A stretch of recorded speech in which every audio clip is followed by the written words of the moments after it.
हम वीडियो में देखेंगे कि आप मेंस के लिए एक अच्छा आंसर कैसे लिख सकते हैं। तो आज हमारा यही टॉपिक है वीडियो का कि आप मेंस के लिए एक अच्छा आंसर कैसे लिख सकते हैं। और यूपीएससी में सबसे जरूरी मेंस एग्जाम में होता है। जब आप अच्छा आंसर लिख ही पाओगे जब भी आपका इंटरव्यू में सिलेक्शन हो पाएगा। तो सबसे पहले हम बात करते हैं कि आपको अच्छे आंसर लिखने के लिए किन किन चीज़ों की जरूरत पड़ती है और आपको आंसर लिखने से पहले क्या चीज़ देखनी होती है जिससे आपको पता लगे कि आप आंसर कैसे लिख पाओगे। तो सबसे पहले एक अच्छा आंसर लिखने के लिए आपको क्वेश्चन पढ़ना है। जैसे कि मैं अब सबसे पहले आपको एक अच्छा आंसर लिखने के लिए टॉपर्सकोपी देखनी होती है। उससे आपको एक आइडिया लग जाता है कि आपको बॉडी में कितने वर्ड्स लिखने हैं, कंक्लूजन में कितने वर्ड्स लिखने हैं, और इंट्रो में कितना लिखना है, और करंट रिलेटेड इशूज कहाँ लगाने हैं और कहाँ पे किसके कितने इशूज बताने हैं। तो आज हम इसी चीज़ के ऊपर बात करने वाले हैं। तो सबसे पहले हम टॉपर्सकोपी खोल लेते हैं।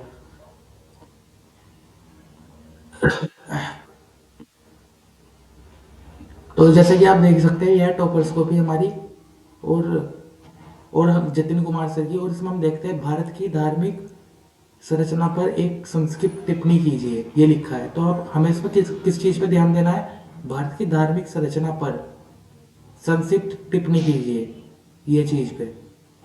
ठीक है। और अब सबसे पहले आप इनका इंट्रो देखिए, इन्होंने कितने वर्ड्स का लिखा है? 3, 5, 5, 5, 4। तो इनका इंट्रो ज़्यादा से ज़्यादा ये 30 वर्ड्स का होगा, 20 से 30 वर्ड्स के बीच में, बस इतना इनका इंट्रो है। 20 से 30 मिनट्स के, इससे ज़्यादा का नहीं है। इंट्रो इतना ही होना चाहिए। अगर आपका इंट्रो इससे ज़्यादा हो रहा है तो मान लो कि वो दुर्गे दुखद घटना है, उसे आपको सुधार करना होगा जिससे आपका इंट्रो ठीक हो पाए। फिर उसके बाद इनकी हम बॉडी देखते हैं। अब इनकी बॉडी पे ध्यान दीजिए। इतना एक वो बॉडी हमेशा कोशिश करना कि हेडिंग्स में लिखो, कभी पैराग्राफ में मत लिखना। इतना एक हेडिंग दी, खत्म। फिर उनके विस्तार के बारे में बता दिया, खत्म। फिर मुस्लिम धर्म के बारे में बता दिया, दो दो चीजें बता दी छोटी छोटी हेडिंग्स में, खत्म। और फिर सिख धर्म के बारे में बता दिया और एक मैपिंग मैपिंग कर दी, देख सकते हो आप। फिर सिख धर्म के बारे में बता दिया, फिर ईसाई धर्म के बारे में बता दिया, फिर उनके कुछ देखो कितने कम वर्ड्स में इन्होंने कितना डिफाइन कर रखा है। और फिर जैन, फिर बौद्ध, फिर वो। सबसे पहले आपको इसी चीज में ध्यान देना है। इन्होंने देखो आप देख सकते हो हेडिंग्स में लिखा है। अगर ये पैराग्राफ में लिखते तो सब होच पोच हो जाता और कुछ समझ नहीं आता।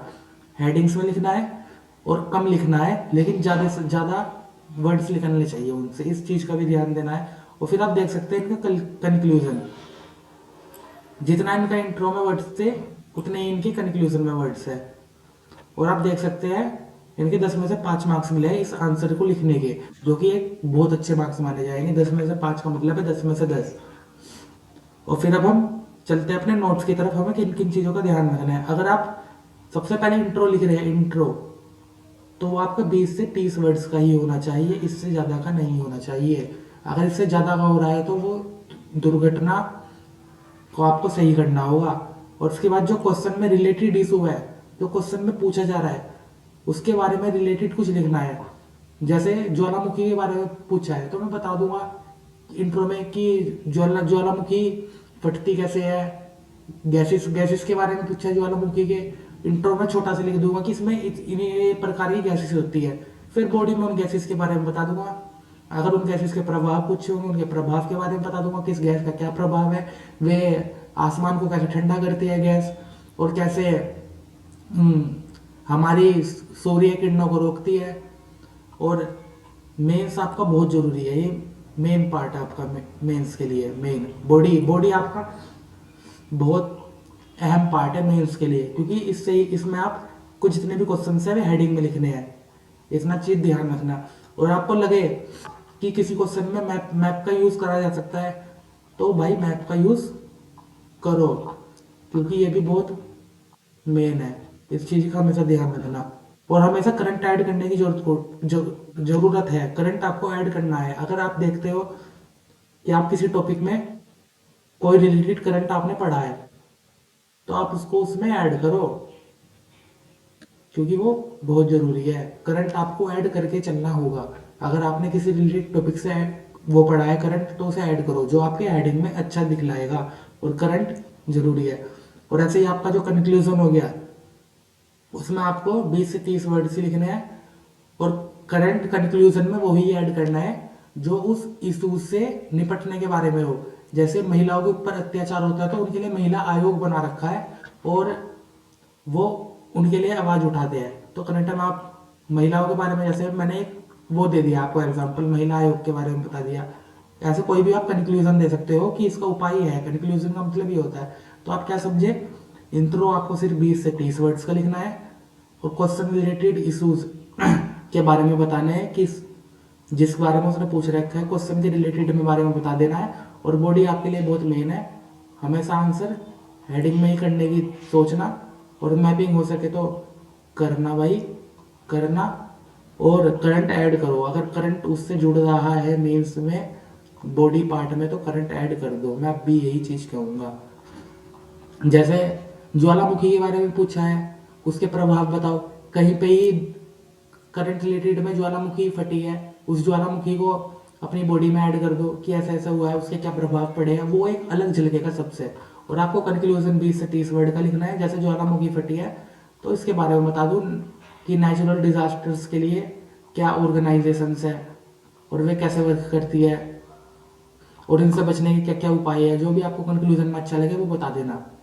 तो धन्यवाद। लेकिन आपको सबसे पहले मेंस की आंसर राइटिंग की प्रैक्टिस टॉपर्स कॉपी देख के ही करना। उससे आपके माइंड में एक अंदाजा हो जाएगा कि आपको क्या लिखना है, कैसे लिखना है, कितना लिखना है और किस बारे में कितना लिखना है, और मैपिंग का यूज कहाँ करना है, और करंट कैसे जोड़ने हैं, और कंक्लूजन कैसे देना है, और अपना इंट्रो कैसे देना है, और इंट्रो में कितने वर्ड्स लिखने हैं, कंक्लूजन में कितने वर्ड्स लिखने हैं, और बॉडी में कितने वर्ड्स लिखने हैं। इन सब का अंदाजा आपको टॉपर्स को भी देख के हो जाएगा, क्योंकि वो ऑलरेडी सिलेक्टेड है।